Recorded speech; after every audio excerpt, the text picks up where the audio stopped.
Whether you're starting the new year in a place of ease or a difficult, faraway land, you can prosper where you're planted. Are you ready for some good news? In Christ, you can flourish wherever you are. Every year, instead of focusing on resolutions to try harder, I focus on God's promises. Instead of challenging you to get more committed, I think it's much more effective to bless you with the reminders of God's commitment to you. Some years ago, I preached a New Year's message from Jeremiah 29. The people of God are in exile. Nebuchadnezzar sacked Jerusalem in 587 BC and deported the people to Babylon. They wouldn't return home until Cyrus of Persia granted their return in 537 BC.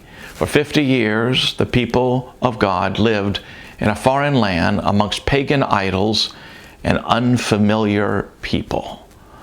When you find yourself in those times of exile, you not only yearn to get back home, but also you wonder how you should spend your time.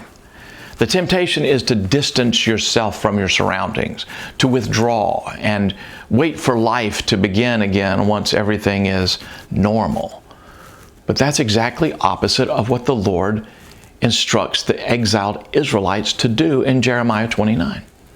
Instead of withdrawing, the word of the Lord comes through the prophet's voice and says to all the exiles that had been exiled from Jerusalem to Babylon, the prophecy of the Lord through Jeremiah said, build houses and live in them, plant gardens and eat their produce, multiply there and do not decrease.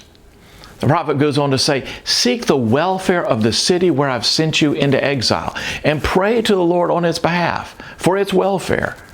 In its welfare, you'll find your welfare. You see the extraordinary hope in the prophet's exhortation? Maybe you aren't in the place where you ultimately are called to be.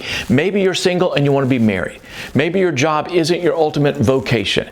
Maybe you're in obscurity and your destiny is to be recognized. I don't know. But no matter what, the Lord intends to bless you and prosper you wherever you are.